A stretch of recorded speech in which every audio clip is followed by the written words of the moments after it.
You're now listening to the Something Good Podcast Network. Please press any key to continue.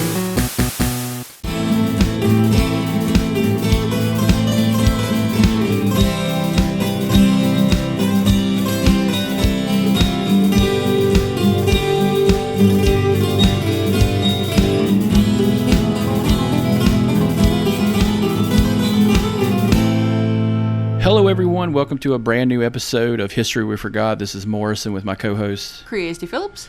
How you doing, Miss Phillips? Welcome back. Good to be back. Good to be back. Glad to have you back, always. You're at least a consistent host. Hey, I try. Today we got a special episode for you. We'll be talking about assassinations of the 60s and everything that happened that way, the hard way, but mainly the big ones. We know quite a bit about some of these assassinations. We're going to delve away from the conspiracy part of it, try to get away from that, and I think we can kind of get to the truth part of it a little bit faster that way, without having to worry about if JFK killed himself or aliens killed Martin Luther King. Oh dear. Oh yes. But yeah, let's kind of start off with kind of a lesser known one that doesn't get taught in schools. Medgar Evers. Big civil rights leader in the early 60s, 50s. And of all of these that we'll be talking about, and just kind of preamble a bunch of these, we'll be talking about Martin Luther King, Robert Kennedy, John Kennedy, Malcolm X, and Mr. Evers. Mr. Evers was the only one ever to be killed in his house. Yes. That is, I think that makes it the most ruthless one, I think. Yes. In my opinion. Because the first time I ever heard about it wasn't in school. It was from the movie Ghost of Mississippi. And it's depicted very well in that movie, I think. Yes. When was the first time you heard about him? Was it the same way? Or? Yes, I had never heard about him at all until the Ghost of Mississippi movie. And I agree. Very well done in the movie. And I could be wrong, but I think that his children actually play his children in the movie later, as he's depicted later in life. His wife is played by Whoopi Goldberg in the movie. Yeah. And later on in the 90s, you see the children as they're grown up, and I think they actually are represented as the people that play his children are played by his children in real life, I believe. Yeah. Yeah, I believe that is correct. There's also the only character in the movie that's not played by the original person, other than your main big cast, is the DJ, the radio DJ. I believe it was his brother-in-law or brother, who talked about him and talked about how the case really happened in the 60s, and how everybody got railroaded a little bit except for Byron D. Beckwith. Going into this real quick, he was a civil rights leader out of Mississippi. I believe this is around the same time as the Mississippi burn-ins incident, where the three civil rights leaders went down south and were murdered by police and Klan members. One and two are the same. Yes. And the FBI went down there and found them. This is around that same period where there's a lot of stuff going on. To give you guys kind of a context, if you don't know, the civil rights movement goes on to full head in the early 60s, plays off the hard work of the civil rights leaders in the 50s.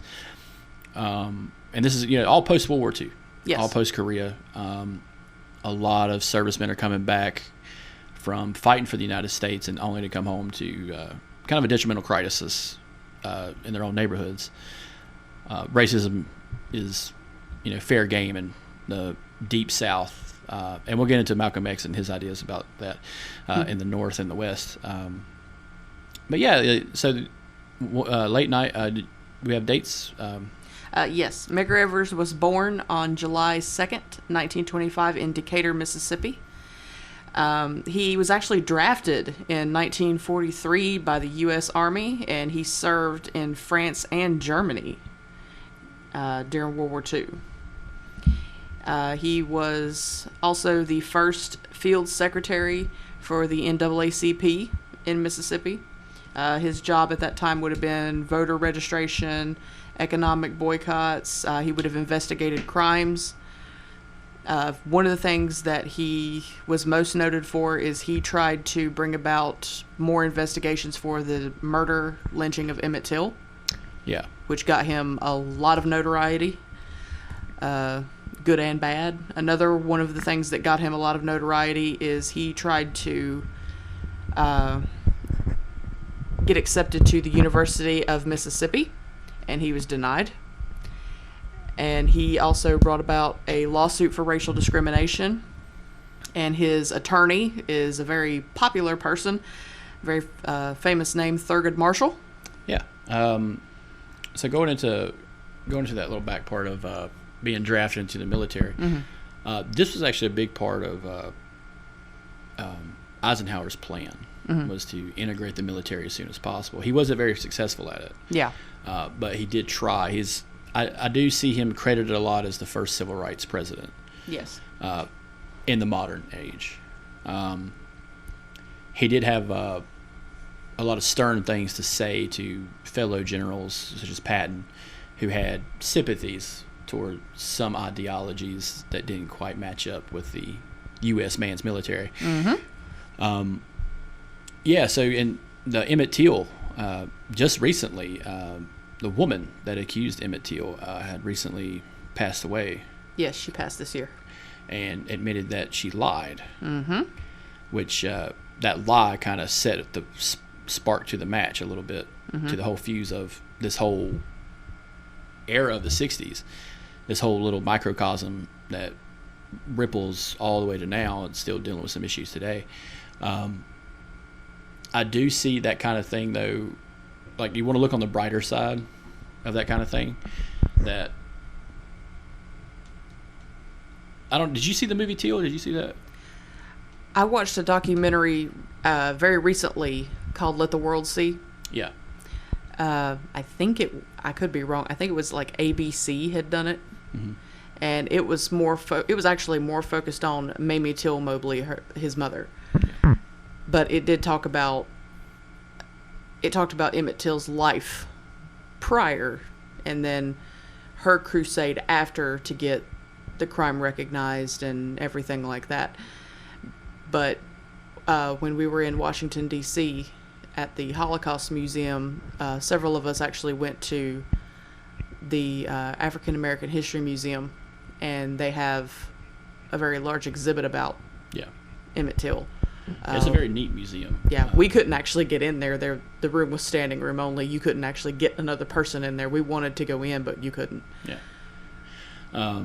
But yeah, that's a whole different kind of situation. This is a civilian who came from out of town to meet his family, brutally murdered, and there's really nothing they could have done to stop it. And it kind of showed the world like what the Deep South was in a negative light, which is good. Like, you need to show the dirty part of it. Yes. You can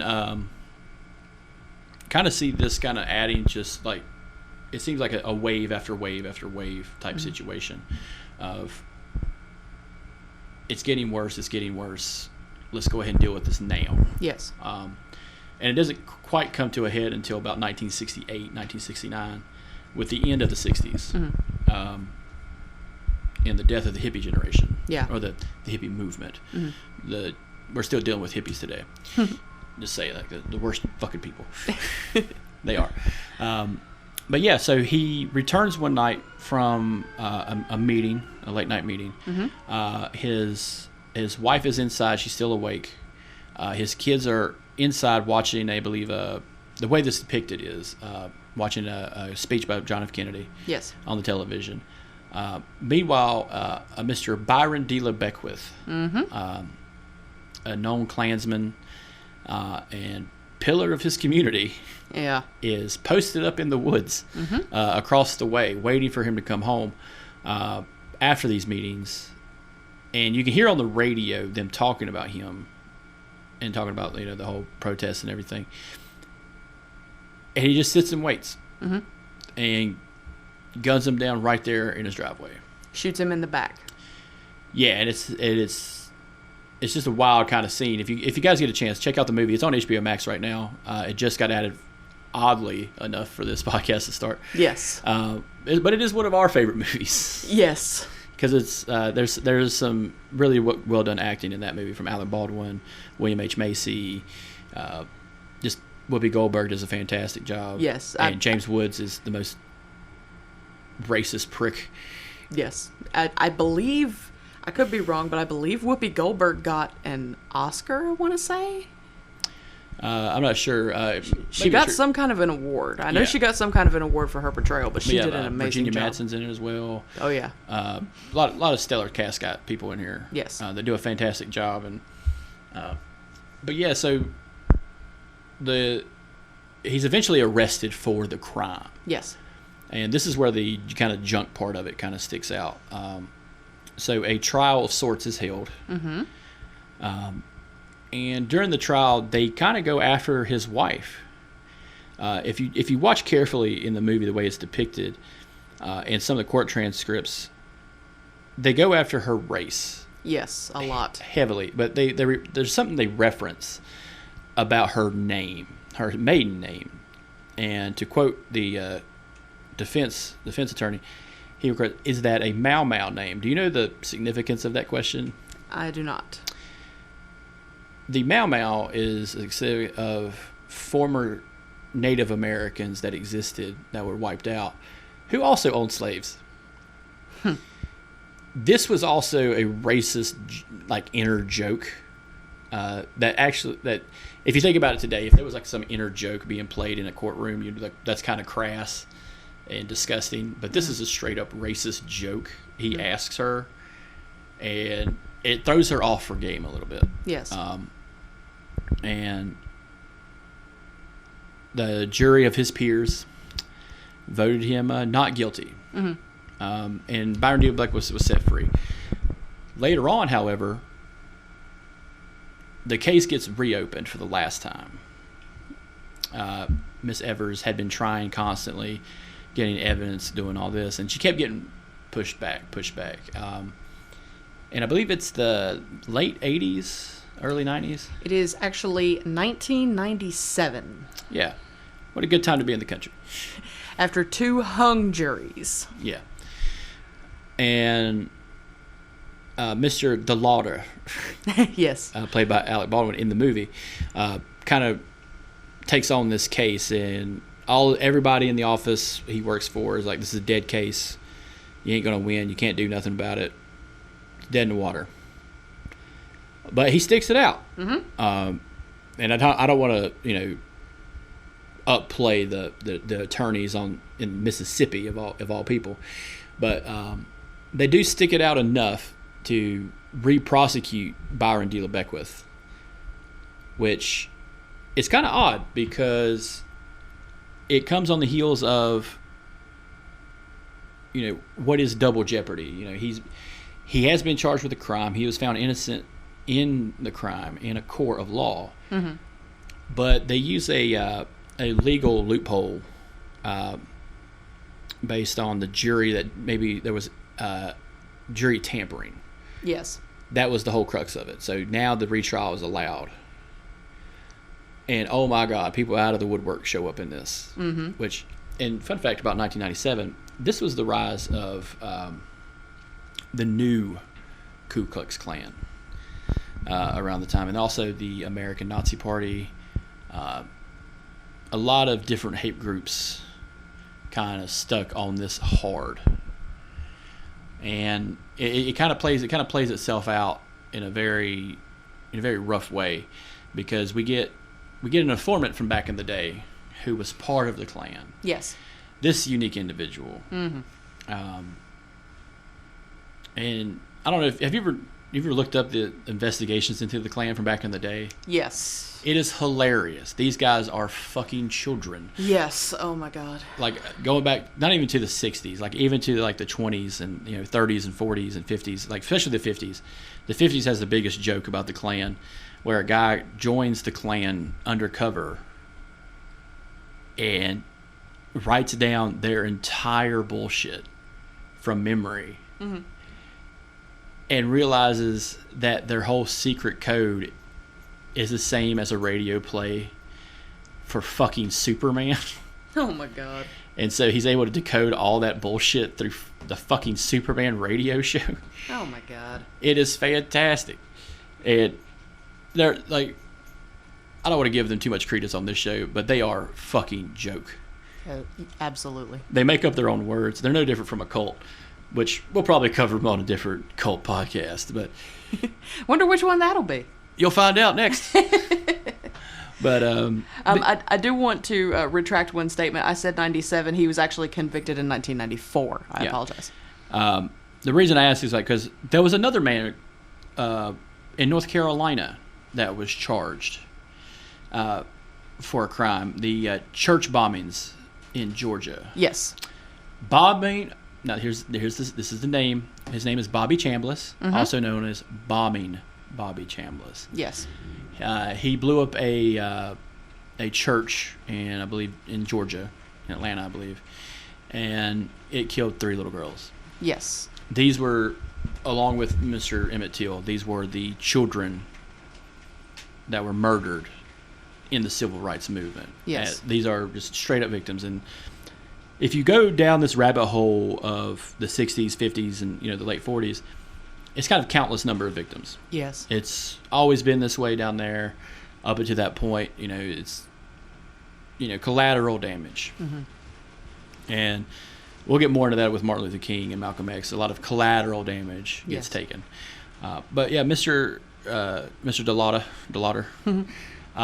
ends up fracturing his family a little bit because of this, because his first wife tells him, you need to stop, because it's going to ruin their lives, and she ends up leaving him, and he ends up meeting another woman. Who is very supportive and thinks what he's doing is a good thing. Yeah. A good mirror of this in fiction is A Time to Kill, because it's someone fighting the good fight, but it's set in the 90s as a man who defended his family against 2 gentlemen who, I believe the quote was, I hope they die and burn in hell. And I will answer it as, that's too good for them. Yeah. What a great movie, though. It was an amazing movie. The only fiction part was him cheating on Ashley Judd. That's a fiction. That's a goddamn fact. But no, go back to this. So they do end up convicting him. Yes. He is straight up. He is sentenced to life, and he dies in prison. Oh, no. Such a tragedy. In January of 2001 at 80 years old. Right when the Bush years just kick off, he missed the whole thing.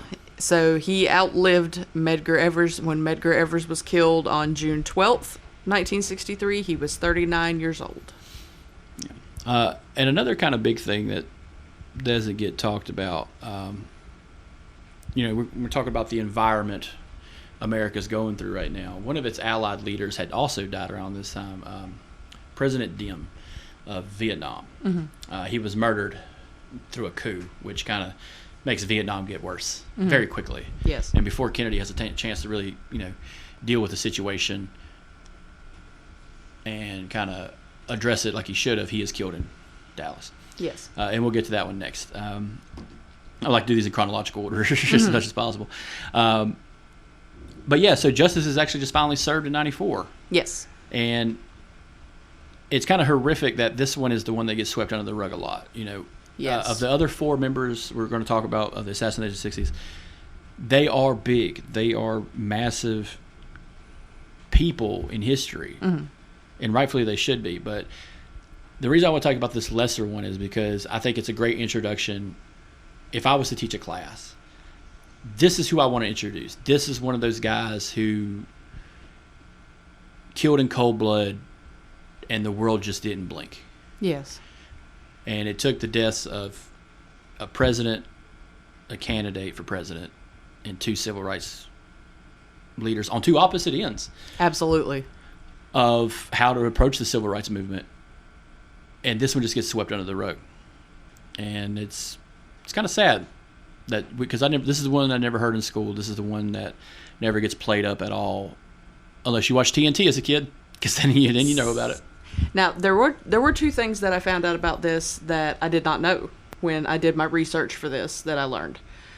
In 2009... Oh, you sure about that?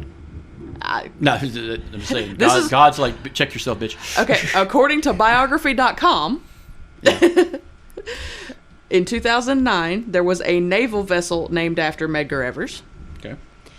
And in 2017, Barack Obama declared Medgar Evers' home a National Historical Landmark.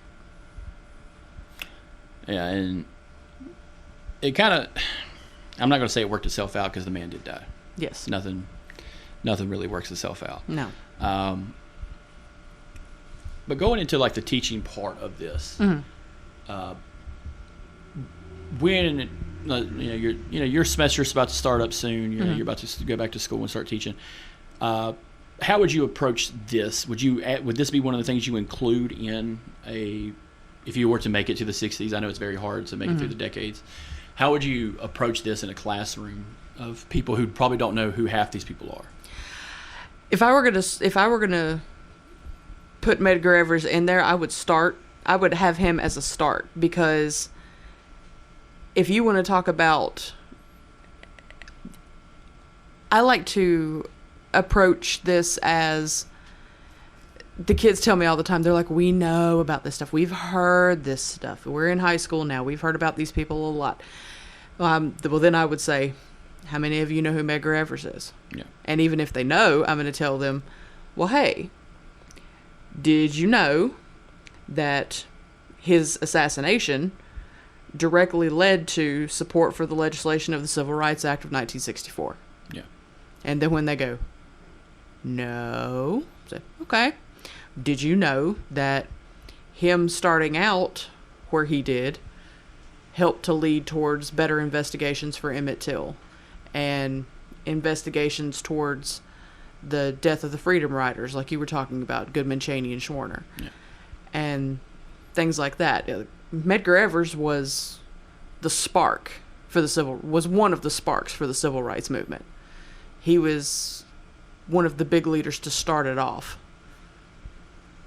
So this is your beginning. Yeah.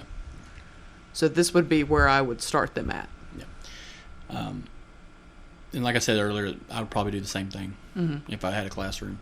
And I think just for the fact that we saw this as kids, kind of is the only reason we know this. Yeah. And it's same with like Mississippi Burning. Mississippi Burning is that other movie we watched. I like the scale someone said. Like, how bad is it? Is it like New York in the 80s bad, or is it like Mississippi Burning bad? Oof. You know what I'm saying? That is the scale. Yeah, that's the scale. Yeah. And going into this, he dies in June of 1963. Yes. Not much long afterwards, John F. Kennedy decides to ride with the top down in Dallas. Ooh. Now, we've covered some conspiracies on this in another podcast, which we will cover more conspiracies, like his eventual suicide. Or the driver killed him, which is my favorite.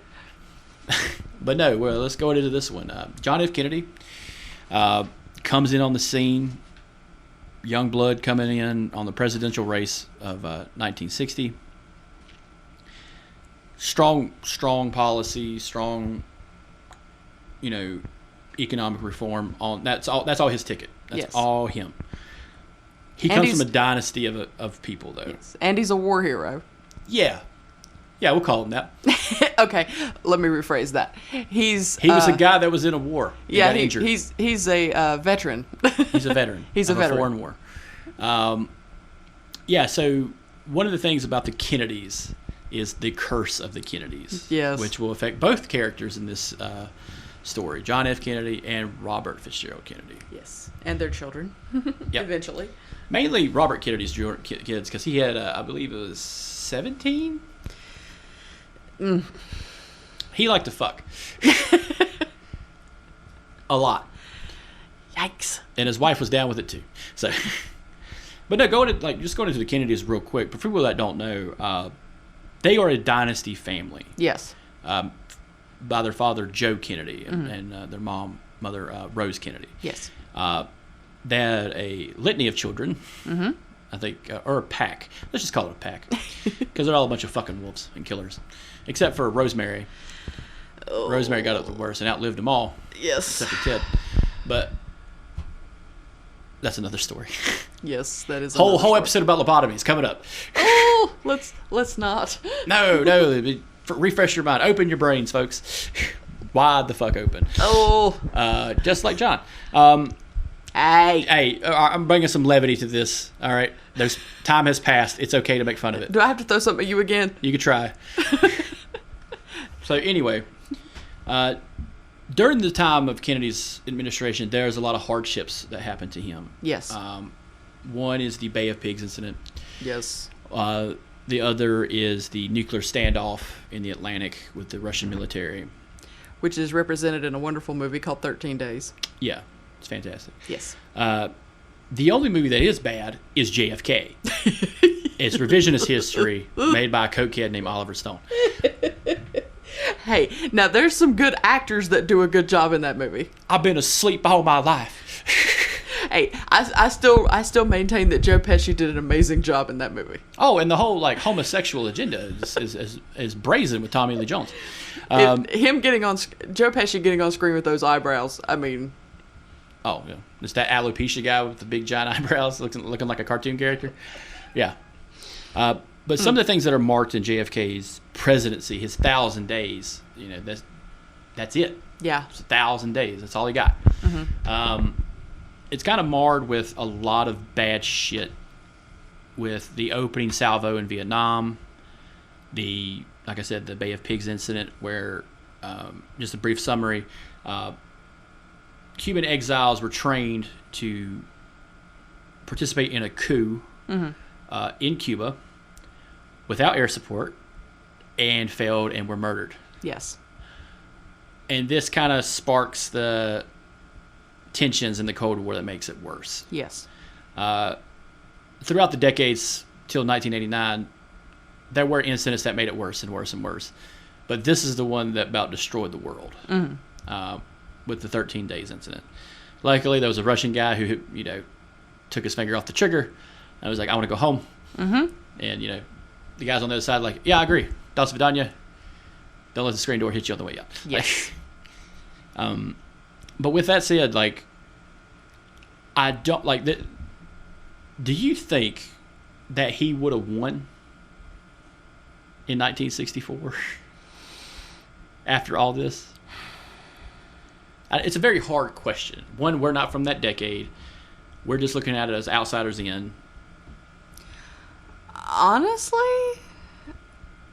I can't say for absolute 100. I can't literally spit yes or no.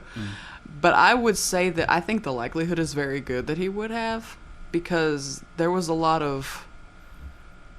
He was working his way towards ending Vietnam. Yeah. And I think the general public could see that he was really working his way towards ending it. And there was a lot of him trying to bring peace. You could see it. Yeah. Granted, there were a lot of mess ups. He did fess up to a lot of stuff that he did. Yeah. And he goofed and he said he did. That was one of the things that, looking back at the footage of things, I got really interested when he literally got on television and said, the Bay of Pigs thing happened. There's nobody else to say was responsible for it, because I am the leader of the United States, and if anybody is to say they're responsible for it, I am the commander-in-chief, and I am responsible for this. Technically, he could have put that off on his advisors. He could have put that off on the FBI. He could have put that off on the CIA. He could have put that off on a whole lot of people. He literally said, my bad.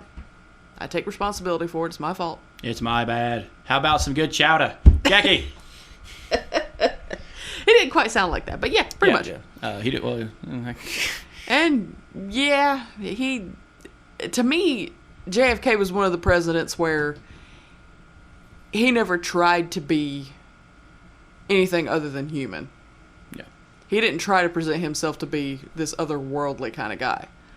On the back end of this, one of the highlights of his administration was the space race program. Yes. NASA.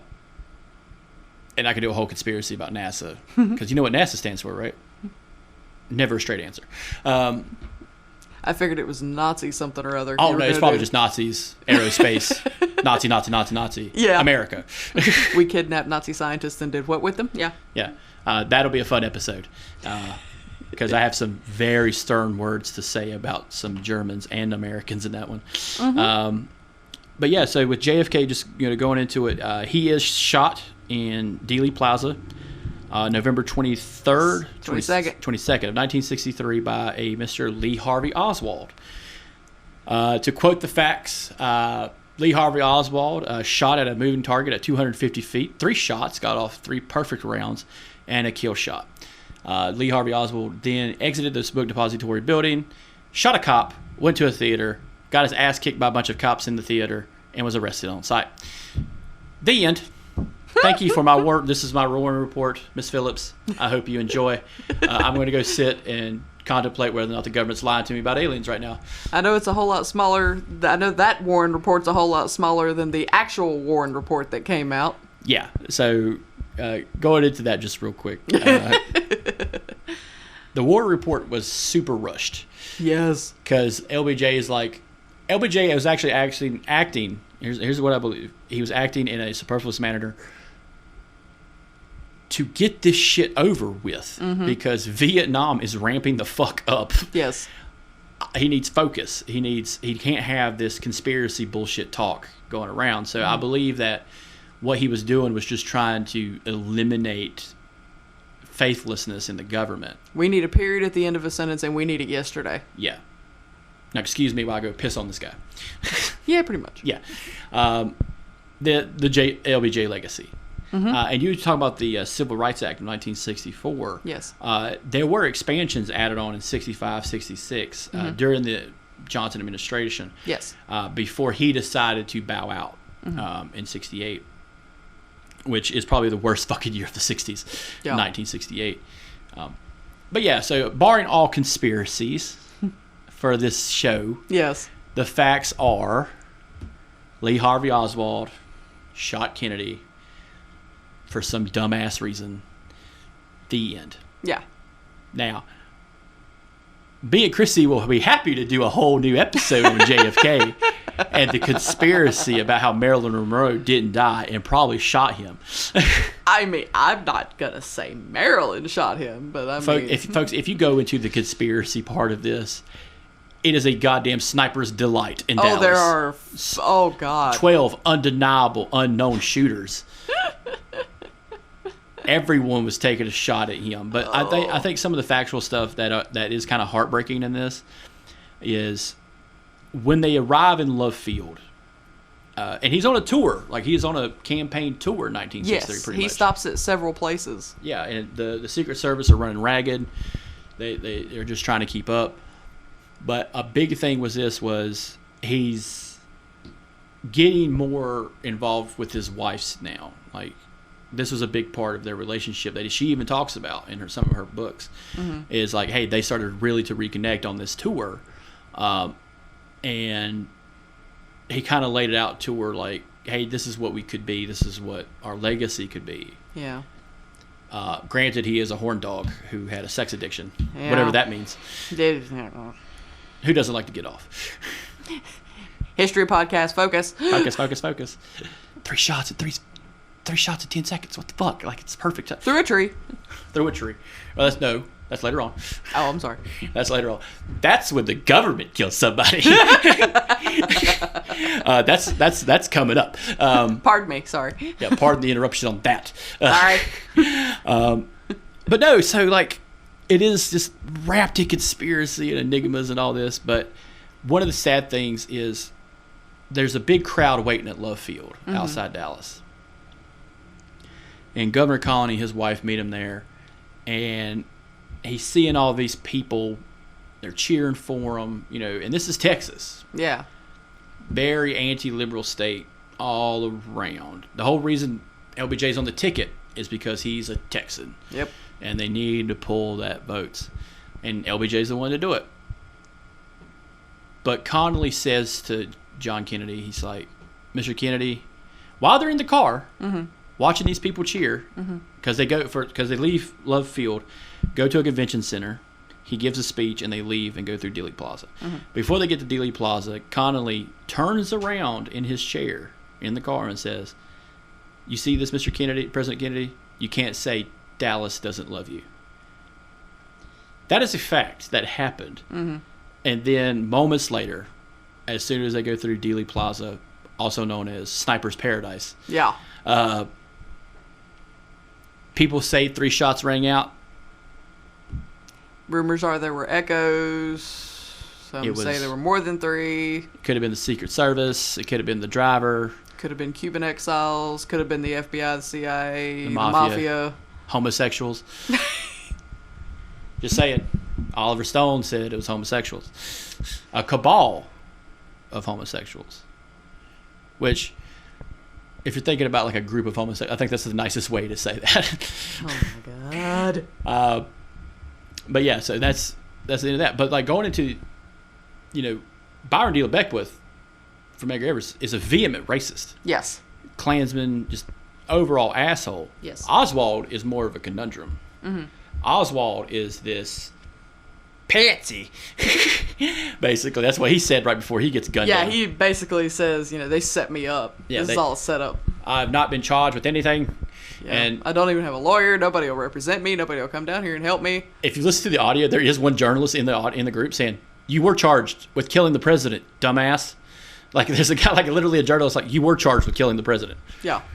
God damn it! Like, but this one kind of has a big aftermath of not just a president being killed in the modern times, but conspiracy.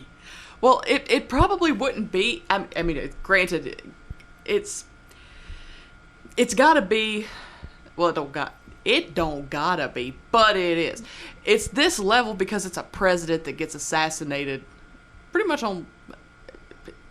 in a crowd. He gets killed in a crowd. But then not only does the president get killed, then Lee Harvey Oswald gets shot on live television. Yes. By Jack Ruby. Yeah. Fun little side note about Jack Ruby that you didn't know. He had schizophrenia. He had a mental disorder.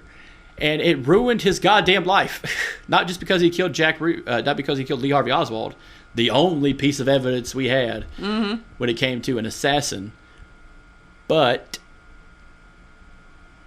he had all this fucking reason to kill Oswald. But the way he kills Oswald is, "Oh, excuse me, hey, you guys want a cigar? Let me get back here. Hey, Jeff the cop, how you doing? You come by the strip club later?" And he sees him, pop, pop, pop. Yep. That's it. That's the whole craziest thing about it. And part of speeding up the Warren report was we need to speed it up so he can't use it in his trial. We can't have him saying crazy shit at his trial that we have to admit as evidence in the Warren report. Because Jack Ruby is fucking nuts. Also known as Jack Rubenstein. And do you know what he said after he shot Oswald? In his interview? He said, I want the American people to know that a Jew can defend America. And it was, what? Like, what is your problem? Oh, bless. It is fascinating. Join us on our 6-part, 18-hour miniseries where we just talk about Lee Harvey Oswald. That fucking sack of potatoes. Oh, my God. But yeah, so the repercussions of this are LBJ becomes president. Yes.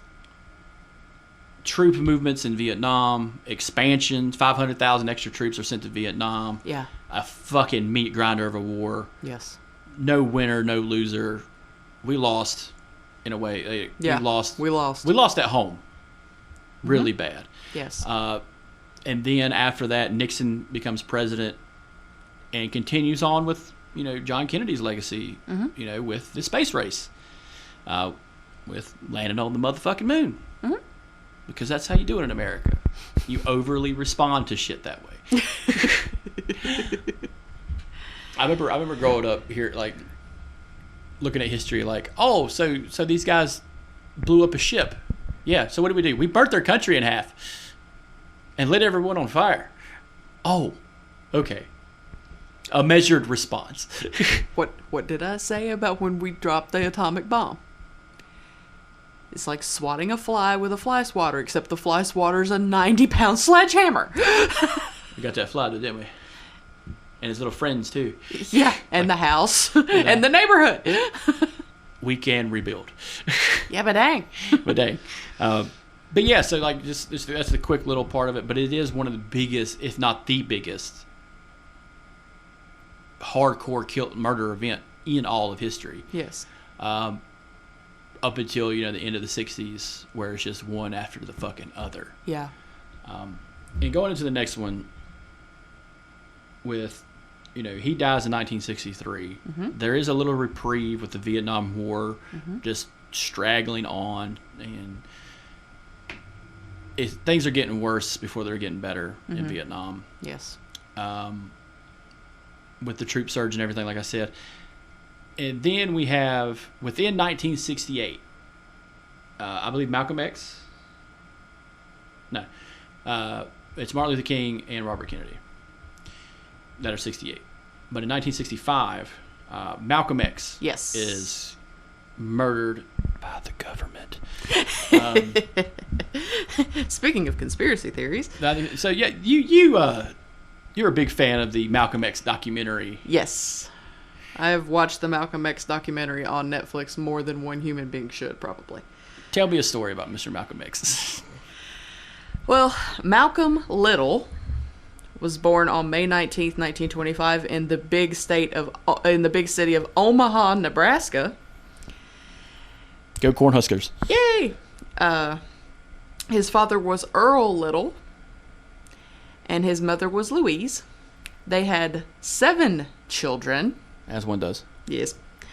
His father was a Baptist preacher, and his father died in what was referred to as a streetcar accident, air quotes. Quote, unquote. Yes. Accident. It was widely known that he was killed by the Ku Klux Klan because he was very adamant about how the Klan was acting and how race was a big deal. When Malcolm X's father was murdered, or accidentally run over by a streetcar, depending on who you ask, his mother was overwhelmed and institutionalized. So all 7 children ended up in the system. Malcolm and his brother ended up in the same foster home. And Malcolm was the only African American child in his school for a very long time. He was academically gifted, did very well in school, and he wanted to be a lawyer.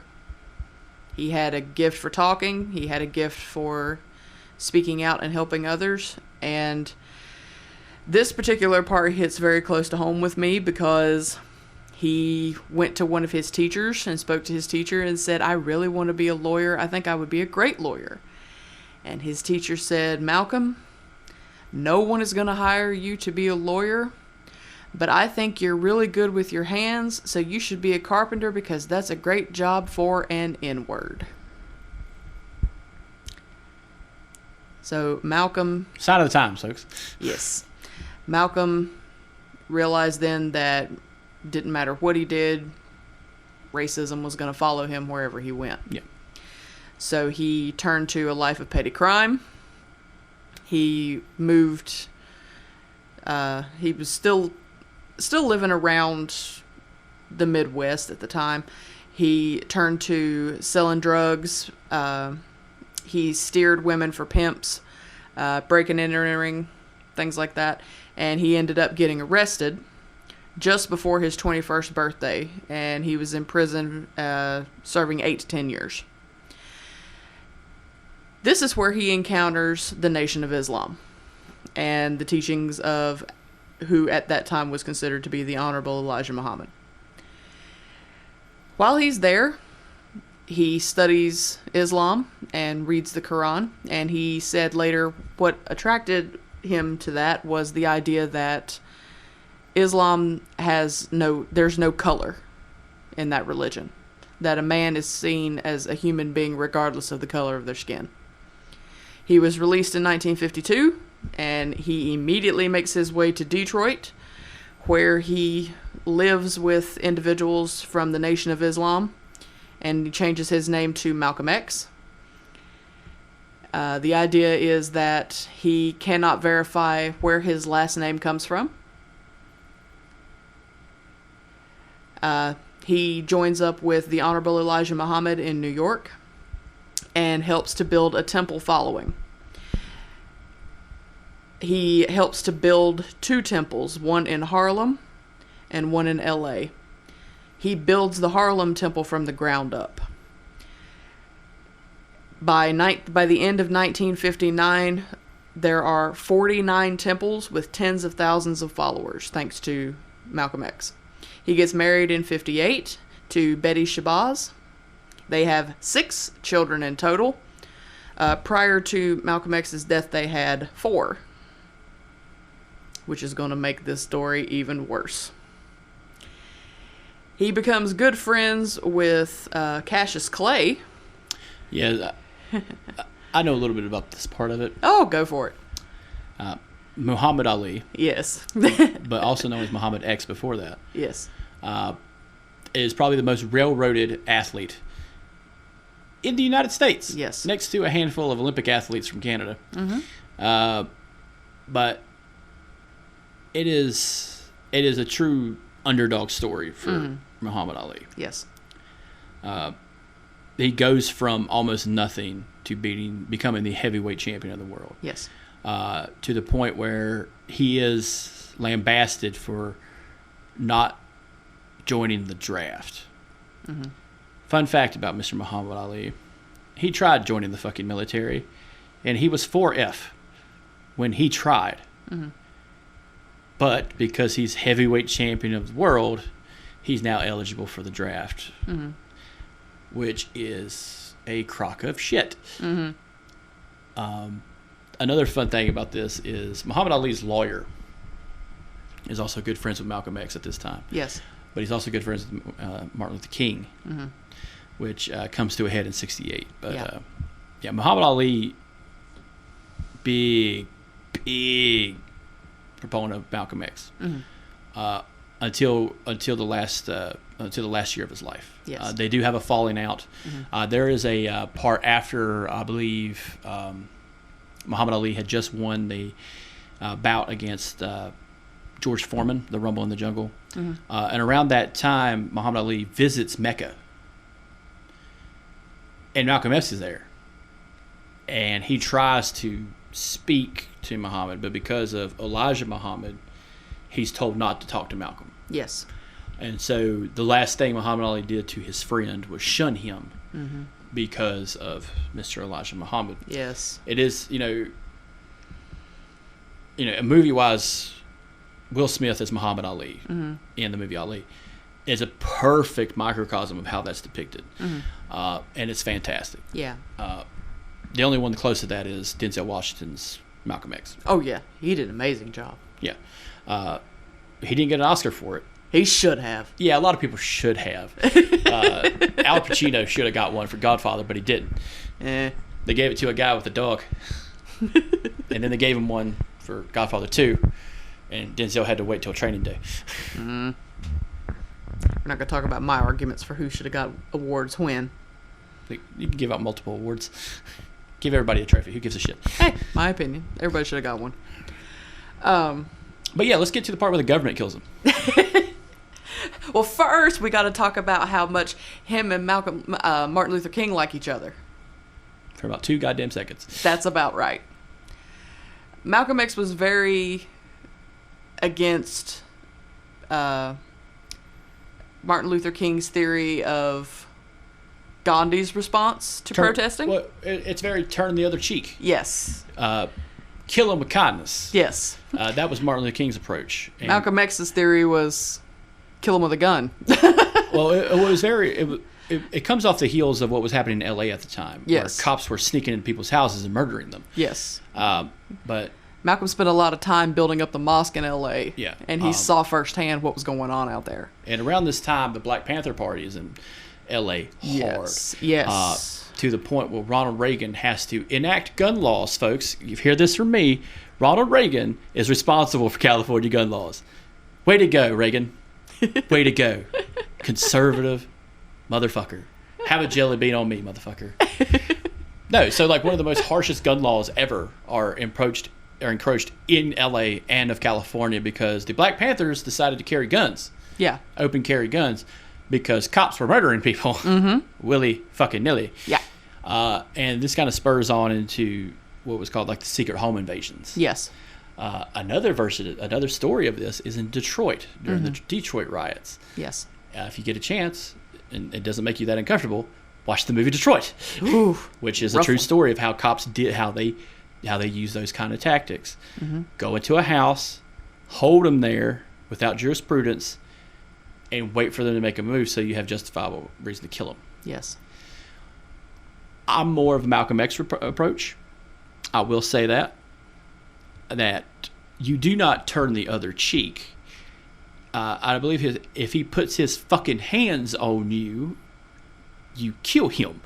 That is a great American way of doing things, I believe. Mm. And that's what makes him a great American in Chris Morrison's book.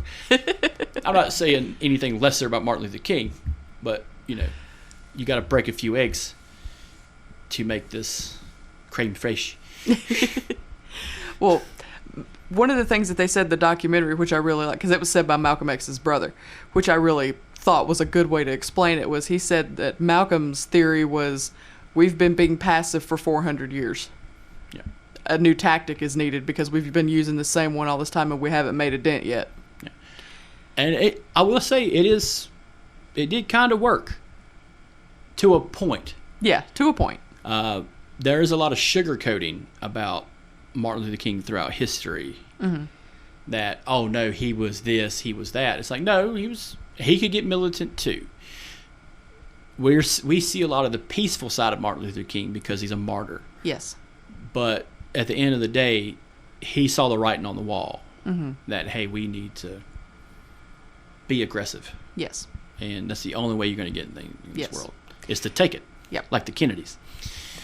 Now, Malcolm was very well known to get on TV and to get in front of the press, any camera that anybody wanted. He never backed down from an interview, never backed down from a speech, and he would speak to anyone that ever wanted to talk to him, and he would speak to anyone the same way. Any reporter, any interviewer, didn't matter. And he would speak to them with just as much respect as he was given, and he would pull no punches when he spoke about Martin Luther King Jr., JFK, anybody.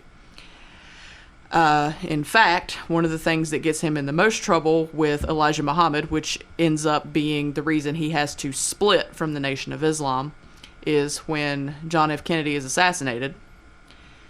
They ask him, because he's been, up to this point, he's been hitting very hard on the JFK administration, saying that they're not doing what they need to do to help quell the racism that's going on down south and the stuff that's going on in LA. And when JFK's assassinated, Elijah Muhammad's people come to him and they say, you're not going to say one single solitary word about this. The president's been killed. It doesn't matter how you feel about him. This is our United States. We live here, and he's still our president. You may not like him, but he's our president, and you're going to keep quiet. And he says, you know what? I won't say a word. He has a big rally in New York. He speaks about other things, and then he opens up the floor for questions. Someone stands up and says, Minister Malcolm, would you care to comment on the assassination of President Kennedy? And all Malcolm says is, this is an instance of the chickens coming home to roost. The press takes that as Malcolm shows joy that President Kennedy was assassinated, which he has to backtrack later and say all the violence that's been ignored by the administration was brought home, and that's the chickens coming home to roost. I think it might have been more subtle if he had just said, maybe don't drive with the top down, Dallas. Yeah, he could have been a little... He could have said 100 million things. Yeah. You know? Yeah, he could have been a little... He could have said, I can't believe the government killed the president. Yeah, he could have been a little cooler about it, yeah. But Elijah Muhammad says, you are hereby... excommunicated. Well, no, he doesn't full-on excommunicate him immediately. He tells him, you're not allowed to speak for us for 90 days. So, Malcolm X's close people tell him, you know what? We're going to send you to Miami for 90 days. That's where he meets Muhammad Ali and becomes good friends with him. After the 90 days are up, then they tell him, you're not going to speak for us anymore. We've decided that you're done. And he leaves and decides to break out and form his own group. He travels to Mecca. He does his pilgrimage to Mecca. And during his pilgrimage to Mecca, he decides that he is going to do everything he can to soften his image. That it's not correct of him to be as violent as he has been. He's still a little rough, because after this you get the big speech where he says it's the ballot or the bullet. So he's still a little militant, but not nearly as much as he has been. He's trying to soften the edge a little bit. Yes, and he actually reaches out to Coretta Scott King during this time. Martin Luther King is in jail when he reaches out to her, but he reaches out saying, you know, I'm not a threat to you and your family and your husband, but I do want to extend the hand and say, hey, I've said some bad things about him. He said some bad things about me. How about we just kind of call it square and see if we can work together? And they're actually in the process of making peace with each other. All while the phone is tapped. Probably. No, it was. Yeah, it was. Fun fact, folks, if you don't know this, the FBI ruthlessly tapped and followed these guys. Yes. Religiously. Yes. To the point where there was an FBI agent in the entourage of Martin Luther King up until the day he died. Yes. The day before he died. So, and Malcolm X and Elijah Muhammad's group were also infiltrated by agents of the FBI. Yes, absolutely. And then the government killed him. I'm getting there. Malcolm X's home was firebombed. The house was completely destroyed, but he was able to get his wife Betty and their 4 girls out of the house safely. They lost everything, all the furniture. They were able to escape with the clothes on their back, and that's all they had. Within a week, he was going to the famous Audubon Ballroom in New York to give a speech when 3 members of the Nation of Islam showed up. And when he walked out on the stage, his wife Betty and their 4 girls were on the side of the stage to see the speech he was going to give. Per his request, he had actually asked for them to be there. And Malcolm walked up to the rostrum, said the greeting, and he was shot by 3 individuals with a shotgun and 2 handguns. 2 members escaped, and an individual, Talmadge Hare, was apprehended at the scene by, oddly enough, one of Malcolm's head security guards, who you would later discover is actually a member of the FBI who was infiltrating the system and actually was nice enough to help out that particular day. So, a little fun fact about the guys who infiltrated from the FBI's end. They were told to protect them from assassination. That was also their purview. Mm-hmm. But a secondary purview is you collect as much goddamn information as possible. Mm-hmm. We can't have, there was this idea that we can't have them be murdered on live television. Mm-hmm. This would be bad. It would make them martyrs. So the object is, the reason the FBI is actually there is to prevent you from becoming a martyr, because we can't have that. Yes.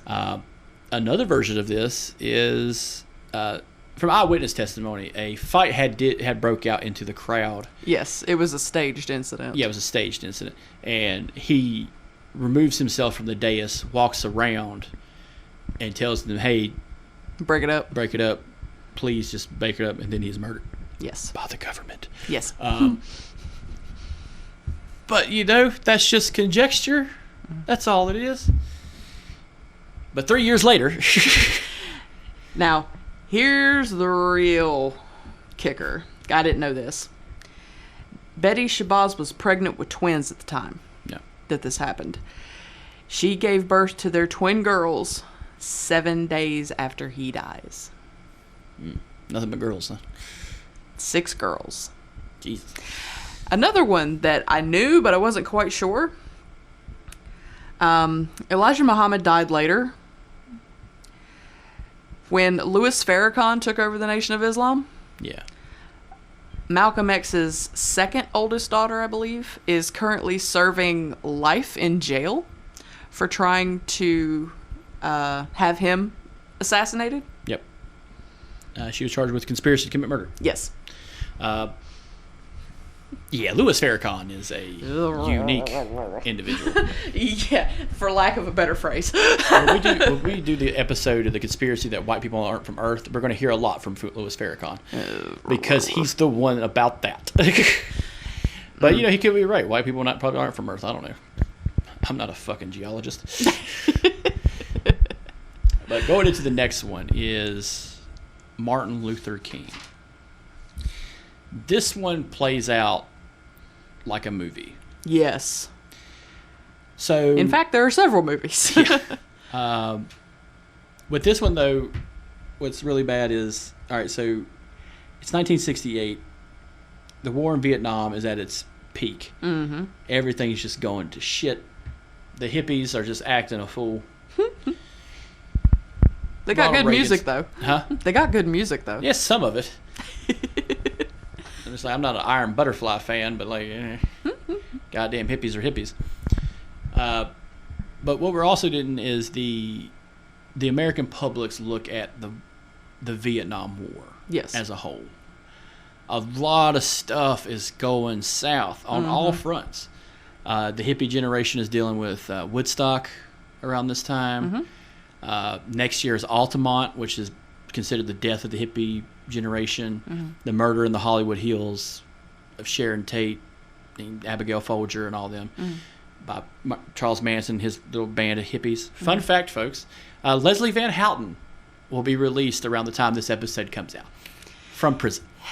As I said when y'all were on Facebook Live, what could she possibly have to contribute to society? Jesus.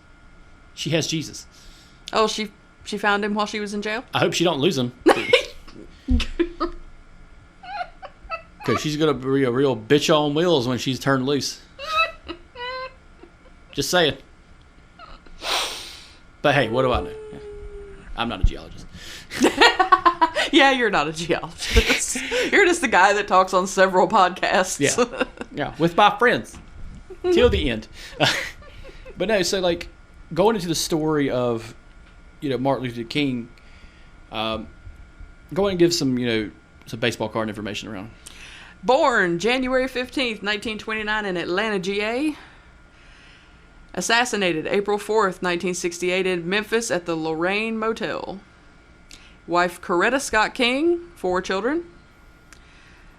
Was given the Nobel Peace Prize in 1964. Helped to create the Civil Rights Act of 1964 and the Voting Rights Act of 1965, the Southern Christian Leadership Conference. He received his pastor, PhD, and his college degree in 1955 at 25 years old, all at the same time. So, fun fact about that. The Baptist religion went through a change during the 60s. When he went to... so, if people that don't know, the Baptist religion doesn't have a central leader like the Catholics. It doesn't have a quorum or a guided body. Baptists were the first to allow women to be ministers. It's a Protestant religion out of Amsterdam that came to the United States.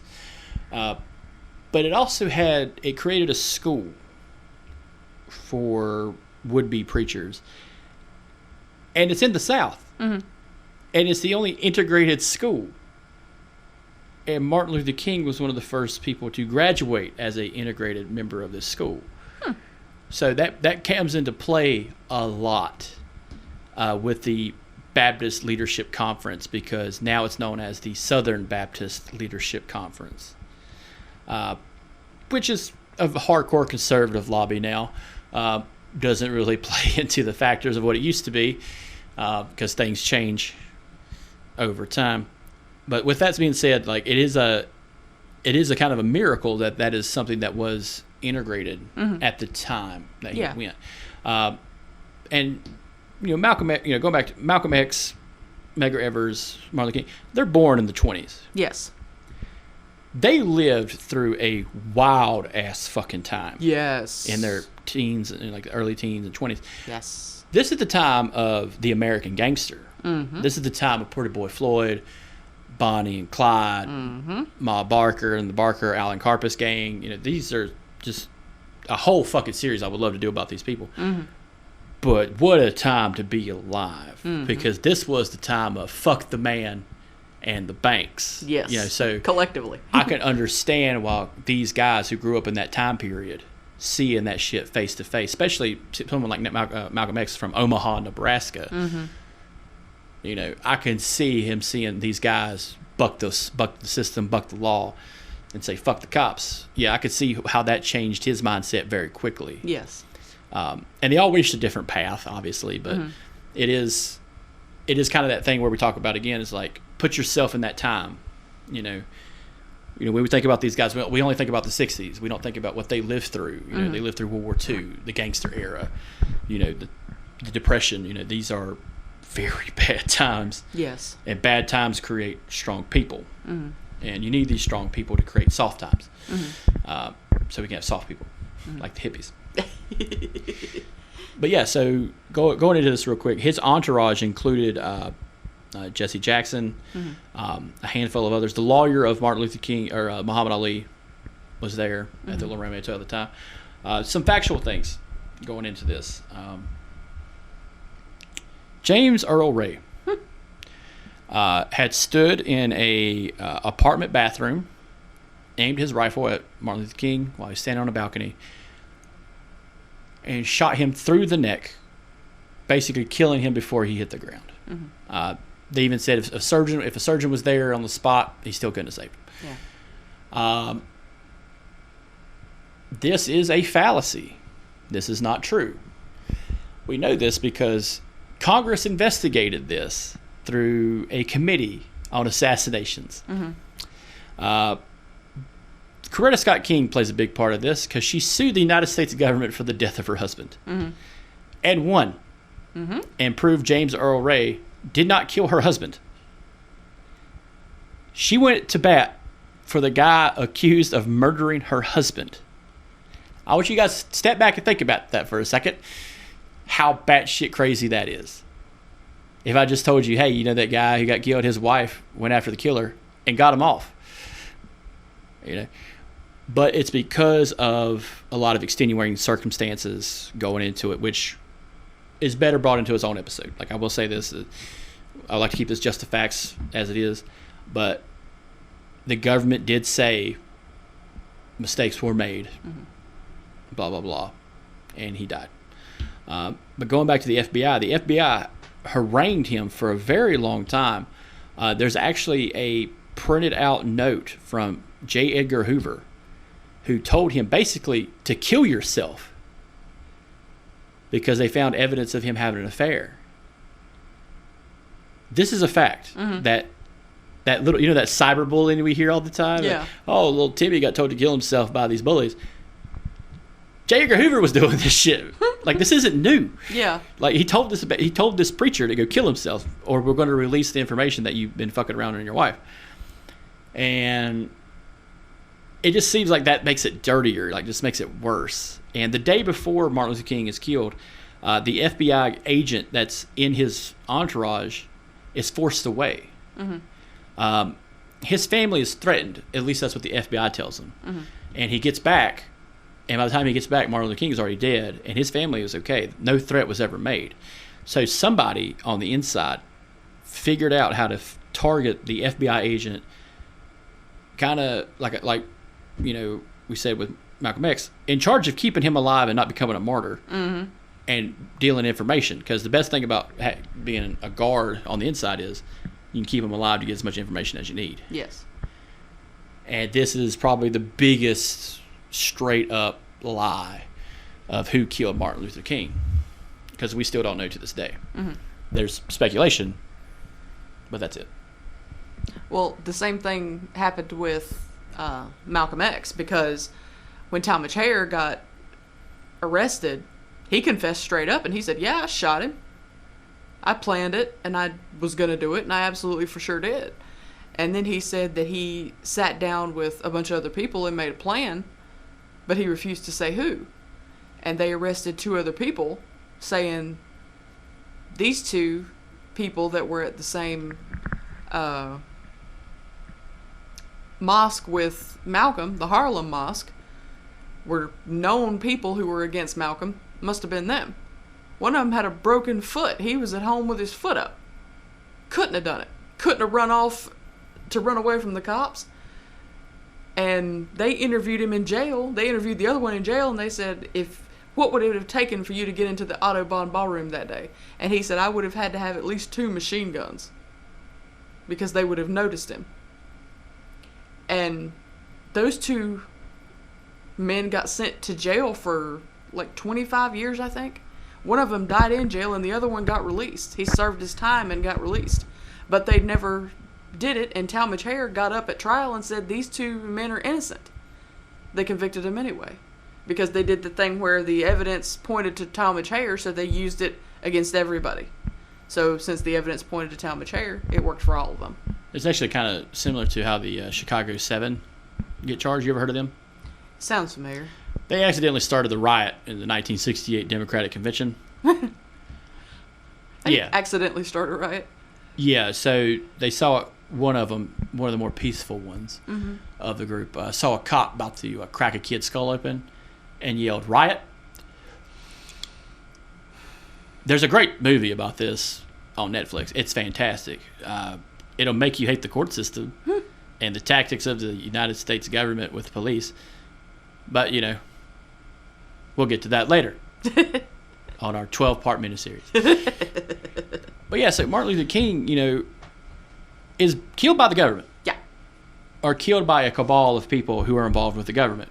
Mainly the local government of Memphis. Because he was there not really for a civil rights issue, like on a grand scale, but for a union issue involving the garbage men of Memphis, who were being the black employees weren't being treated equally on all fronts. And he goes there to try to settle the matter, and he's considered an agitator, and so he's murdered. We'll get on the conspiracy about this on another episode. I'll like I said, keep the facts straight on this one. Yeah. But when this happens, riots break out. Yeah. Across the country, the Watts riots especially. Those are the big ones. Yeah. Also, what happens is during a televised speech, during a event, Robert Kennedy is notified that this happens, and he breaks the news to the crowd. There's footage of this. You watch it, and he's basically, I have some bad news, everyone. Martin Luther King was shot dead in Dallas, or shot dead in Memphis, blah, blah, blah. And you can hear the crowd just fucking rip. Like, God damn. The convention's right around the corner. These are the things that pick the president, the candidate for presidency, And like clockwork, Robert Kennedy gets killed next. And, from a hindsight point, this seems like a conspiracy into itself. You're killing these individuals who are trying to get shit done. Yeah, it's like dominoes. Yeah, it's like dominoes. This is the springboards in which, a lot of legislation gets passed, up to the point where once Robert Kennedy is killed by Mr. Sirhan, which I don't really have a conspiracy about that one. I'm pretty sure he fucking did it. Because he admitted to doing it, and he had motive. But this is there's not much to say about RFK's assassination other than it was a straightforward just death. in a hotel Yeah. kitchen. Yeah. And this is what I think this is what really puts Joe Kennedy in the ground, because he had a stroke beforehand. And, you know, he's already lost 2 sons and a daughter. Yeah. Because one daughter died in an airplane accident. Joe Kennedy died fighting the Nazis, or an airplane accident involving bad radar from the British. John Kennedy died in Dallas, and now his 3rd son is dead, and all that's left is Ted Kennedy, Eunice Kennedy, and Rosemary Kennedy. Yeah. And Rosemary Kennedy had already been lobotomized by that point. Yeah. So, like, it's not a good look for these people. Mm-hmm. They need more clam chowder. But, you know, just going on the RFK one, you know, that was the big one. Like, this guy would have won the whole thing. Yeah. LBJ had already said, I'm not going to seek re-election. I've served the rest of JFK's term, and I've done 1 term myself. He had every reason to keep running. Yeah. And he was within his rights, too, because it didn't break the rules, you know. But it was kind of a big thing for him to bow out. Mm-hmm. And Robert Kennedy was probably going to be the next candidate. Yeah.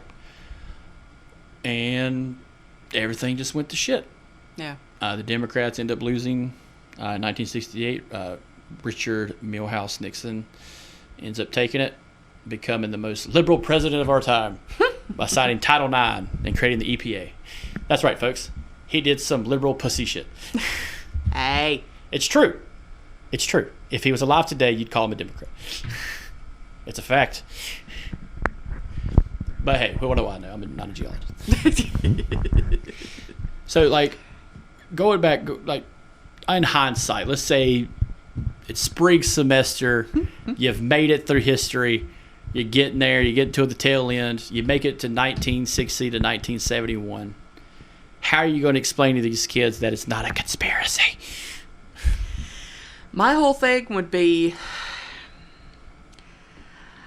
one of the reasons that I know as much as I do about Malcolm X is Because you sleep listening to the documentary. that, and Malcolm X has always been the one I was interested in, and this is not to knock the others, because Malcolm X to me was always, I like a comeback story. Malcolm X started out rough and got better. I like his story of, this is what you can do if you clean yourself up. If you realize, I started out pretty much as a criminal, and I got it together, and you can change yourself. You can pull it around if you try. If you focus and you see that you can do better, you can do better if you try. I used to have a thing on my classroom door that was a quote from Malcolm X, and the first picture was his mugshot, and the second picture was one of the last pictures of him before he had been assassinated. And it was a quote from him that said, stumbling is not falling. Getting shot on stages. I bet. And that picture really resonated with a lot of my students. Because as teachers, we tell them so much how much they have to prepare for things. You have to really study. You have to really take notes. You have to really know all this material so you can take all these tests and go to college and succeed and do so well. But we never tell them what happens if, life happens and oops. Everybody's a human being. We don't talk to them about what happens when life hits you. So that was one of the reasons why Malcolm X always spoke to me more than the rest of them. I liked the rest of them, and I like teaching what they're about too. Because when I taught English, I really used to teach Martin Luther King's letter from a Birmingham jail. Because everybody taught the I Have a Dream speech. To me, the letter from a Birmingham jail has a lot more...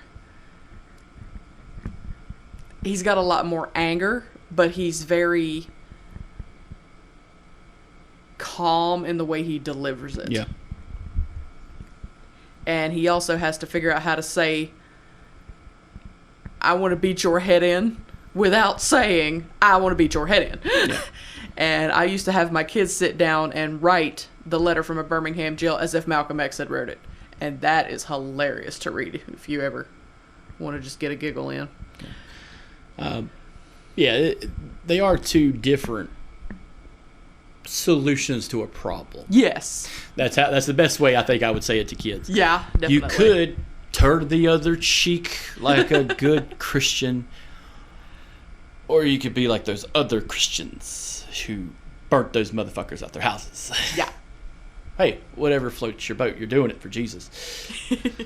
And I think that's another big part of it, you know, how much religion played a part in this. Yes. Especially for someone like Malcolm X, a black Muslim in America, and a Baptist preacher from the South. You know, these guys have similar religious backgrounds because the teachings are very similar, but application is so fucking far from the left and right. Absolutely. And then you have, you know, two brothers who actually tried to make change in the country who are killed. I had the fortunate thing to go to D.C. and saw John F. Kennedy's grave, but right next to it, with a small cross, is Robert Kennedy's grave. Yeah, I've seen that too. It's very small. Yeah. But it's humbling because he was a big figure as well. You know, he was part of the original Kennedy administration. You know, yeah, nepotism played a big deal in that. So, but their legacy continued on with, you know, Eunice Kennedy creating the Special Olympics and the truth about Rosemary Kennedy coming out in the 80s before she died, and then Ted Kennedy killing that girl. Mumble. He killed that girl. Yeah, he did. It wasn't an accident. And Chappaquiddick. Anyway, folks, if you want to look up more about Chappaquiddick, there's a plethora of conspiracy theories about the Kennedys and how Ted Cruz killed one of them. But yeah, so, you know, like I said, these are only just 5 big figures in the civil rights movement. These were the ones that kept the movement alive, became martyrs. Yeah. But left a very large legacy to follow behind. Another thing too, and this is going to sound really weird, but another thing too that I always thought was interesting, especially with this group, not only do you have these powerhouse men, you also have just the same number of powerhouse women that came after them. Oh, yeah. Because not only do you have to be a powerhouse woman to be able to stand next to these kind of men, but you also have to be a powerhouse woman to be able to stand there after they're gone. Well, you had Miss Evers. Go through it. Miss Evers. Yeah, literally had to clean her driveway by herself when this was over with. But pushed and pushed and pushed. Got the help that was needed. Yep. And drove it home. Yep. Jackie Kennedy. Yeah. Lived in perpetual PTSD for a very long time. But made a strong front, not only on Air Force One, but on the funeral dais, and from then on, after that. Martin Luther Coretta Scott King fought the good fight to prove that her husband was murdered by a higher powered entity, that is the government. Malcolm X's wife had to struggle and keep the memory alive, and maybe should have taught her daughters to hide conspiracy of murder charges better. She also became a doctor and a professor. Yeah. And then, you know, Robert Kennedy's wife still had a big thing to do as the last Kennedy wife, because Jackie Onassis became Jackie Onassis. Yeah. And married away and moved to Greece. She wanted to get away from everything because she earned the right to. Yeah. So the last Kennedy wife was Barbara Kennedy's wife, who with her 1,000 kids. Yeah.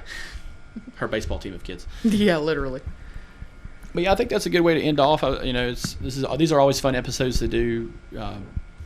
Just kind of go back and forth and just getting the facts out and doing the conspiracies later. But yeah, so I think this has been a great episode. Thanks again for being here with me as my co-hosts. Hopefully, guys, we can get more episodes about it. And plus, we have another episode about Cristy. Hey, a big episode coming on that. Let us know in the Discord. She's more active in it than I am because I have a life. I do too, but I keep getting notifications from people that want to talk to me. So talk to them. Reach back out to her. Her job only starts in a little while. You have plenty of time to bother her. All right, folks. Thank you guys for listening. We always love doing these things. Again, Cristy, thanks for being here. Check out all the other shows in the network. You can reach out to us in the Discord. It's always in the description. And y'all have a good night. Have a good one. You've been listening to the Something Good Network. If you liked what you heard, you can follow us on Instagram and check out the other great shows on the network. Link is in the episode description.